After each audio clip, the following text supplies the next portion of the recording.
No. It's the Greek word that means it is finished. It was one of Christ's last sayings on the cross.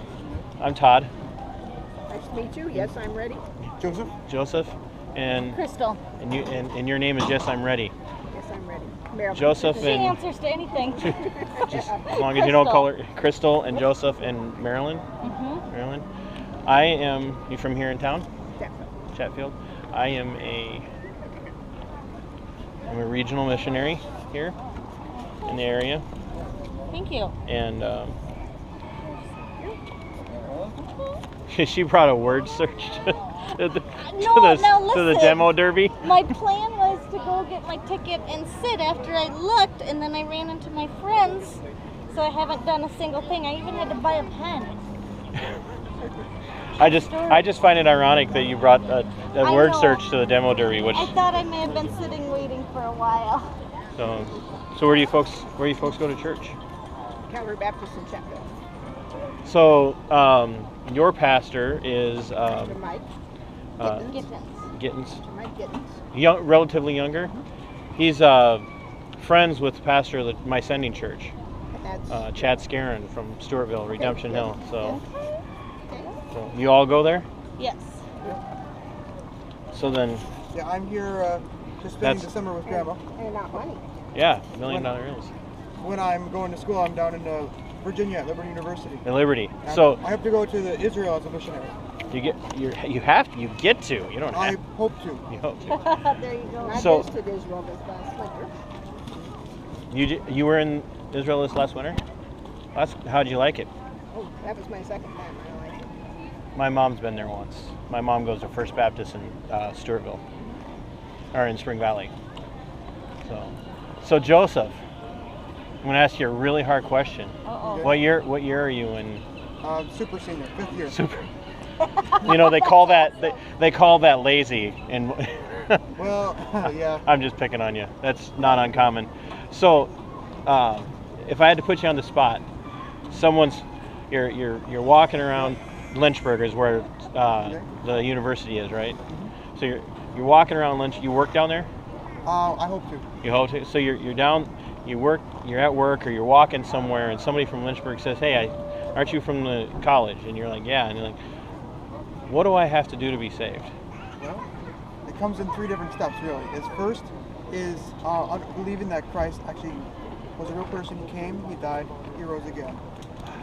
Second, to understand what sin is and what that means to God, and then to repent and believe that God can save you, and then through that, dedicate your life to Christ. So is there anything I can do to be saved? There's nothing that you can do except God's free gift of salvation. No amount of works, right? Nope. Because Ephesians 2 says it's not of works, because if it's works, you can boast about it, right? But at the same time, you can't say that, I'm just going to say the prayer and then live your life the way it is, because your life is going to be changed through this. So you're not going to be doing anything to be saved, but at the same time, your life is going to be different because of Christ's love in your life. You're going to be changed by it. Yes. You heard of Paul Washer? I have not. And Paul Washer is a relatively famous. I wouldn't say popular because he's not popular, but he's relatively famous Baptist-ish preacher, and he does a lot of guest speaking at conferences and stuff. But he uses this analogy all the time. He says, so if I have a job and I'm on my way to work, and while I'm on my way to work, I stop, get a flat tire, and as I'm changing a flat tire, it's raining, it's pouring. As I'm about done changing the tire, a 20-ton logging truck comes around the curve and hits me, and then I show up late for work. And my boss says to me, "What do you mean?" I'll use myself as an analogy. So I show up and my boss says to me, "Why are you late?" And I'm like, "Well, here's the deal. I was changing my tire. I was on my way to work, got a flat, changed the tire. While I was finishing changing the tire, a 20-ton logging truck doing 60 miles an hour hit me. That's why I'm late." And he looks at me, and my clothes aren't dirty, and I'm not a broken bone, not a scratch on me, not a bruise, not even a speck on me anywhere. And he says, "You're lying because you haven't been changed." And what Paul Washer says in that situation is, how can you claim to have had an encounter with the God of creation and not be changed? And I think that's what you're. Agree, yes. I think that's what you're trying to say. Yep. I like that analogy. If you don't mind, I might use it No, sometime. I stole it from Paul, so right. Paul Washer. So it's what do they call that? Fair use. Okay. It's fair use. Yeah, I'd use that. Wow, So, thank you. do you ever do much evangelism? Or ever done any I evangelism? have done a little bit.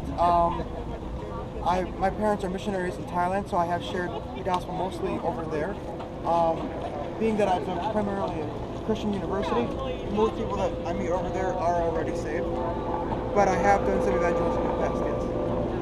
So, especially if you're going to go and do evangelism or go and be a missionary, you really have to familiarize yourself with the gospel. And I also, not only gospel, but then also I'm trying to familiarize myself with the different belief systems that will be present in the Middle East, because there's a lot of variation. Oh, for sure, absolutely. So, yes. Yes. A friend of mine wrote a really good book called "What Do They Believe," Okay. and it's his name's Andrew Rappaport, and the book is called "What Do They Believe," and it's actually a systematic theology breakdown of a lot of different world religions. Islam, Judaism for sure. Islam and Judaism are in there for sure, and then I think Buddhism and some of the other Eastern religions. It's what they believe. What do they believe? What do they believe? Yeah. I gave you my card, right? Yep. Send me an email, and I can send you a link to it. All right, thank you. Yeah. So it'll be very helpful to you. Especially if you're trying to learn, because it's a condensed but very thorough systematic theology breakdown of other world religions. And I like books, so another reference, another. I would have never guessed if you go to resource. college. Yes. Yeah. So thank you. Yeah, no problem. Nice to meet you, Todd. Yeah, it's nice to meet you. I know I don't always, but I like to ask, especially young professing believers who are at a Bible college. I always like to ask them, Yep. what the gospel is. And it's sad because a lot of professing Christians today, they don't really know how to share the gospel. Like if you ask them that, I'm sure you've had a lot of really poor, testimonies. Yeah, sadly. I don't know if you're from this part of Minnesota at all. I was born here, but most of my life I've been away.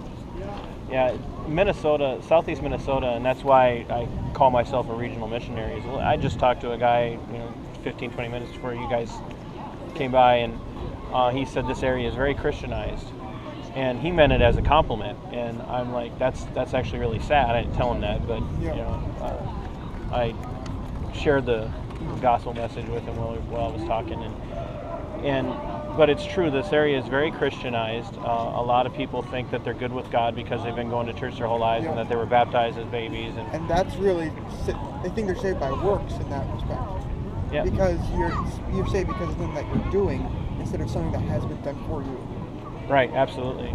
And that's, sadly too, that I run into, and this probably won't surprise you, especially being down in the south of the Bible Belt, I run into a lot of Baptists who have no idea what the gospel is. Yes. And I don't think it's just Baptist, but any... No, but, it's coming from, I was raised Missouri Synod Lutheran, started going to a Baptist church before I got saved.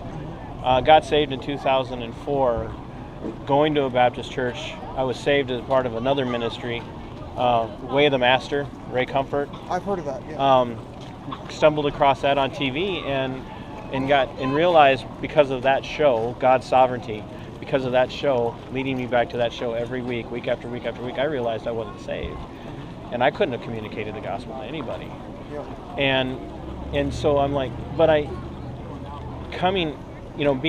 being Baptistic in my theology, in my systematic theology, in my worldview as far as a Christian goes, I'm very surprised the number of people I run into that are Baptists, and they, oh yeah, I'm Baptist, and they don't know the gospel. And I just read a book about church membership a few months ago, 3 or 4 months ago, and one of the things that he talks about is that before a person's even allowed to become a member of their church, they have to be able to not go out on the street and preach the gospel to somebody, or stand on the street corner and hand out tracts and share the gospel. They have to be able to communicate the gospel to the elders.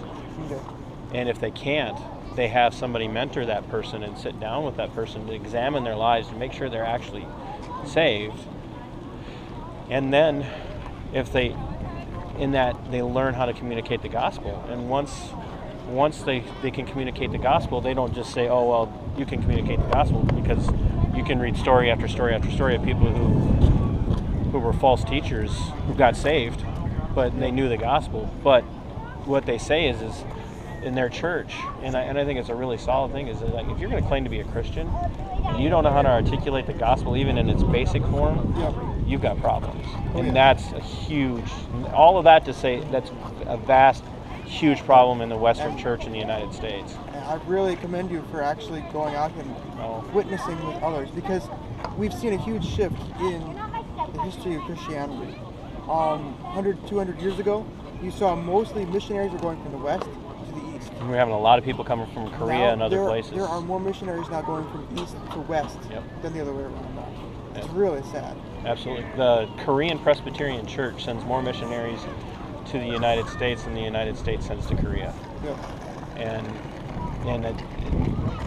that should wake people up, but it doesn't, because most people walk by and they read this and they're either like they don't care, or they're convinced in their head that they're good. So, well, it's nice to talk to you. Good to see you, Tom. Yeah, email me and let me know how things are going, and so I can send you, at least for no other reason than get you the name of that book and send you a link to where to get it. Question too: do you have any like newsletters or something, just telling people that know you of what's going on? My email is also my Facebook. Okay. So, in fact, I think I put my link to Facebook on there, or not, if not, YouTube is If Only Even One, and then my email is If Only Even One as well. Okay. And then my website's currently under construction. One of the guys that's my board of directors on my board of oversight is tech savvy, and he's building. I couldn't do it, but he's building it, and I got to shoot videos for it for tomorrow. So check out my YouTube channel. I record everything for the sake of security. I was thinking that the belt was probably what it was. Yeah, I record everything just because you wouldn't be surprised the number of times I've either had cops called on me or been threatened. So it was nice to meet you folks, and thanks for talking with me, and have a good night. Enjoy yourselves. Yeah, you as well. Nothing better than watching people break cars. Yes.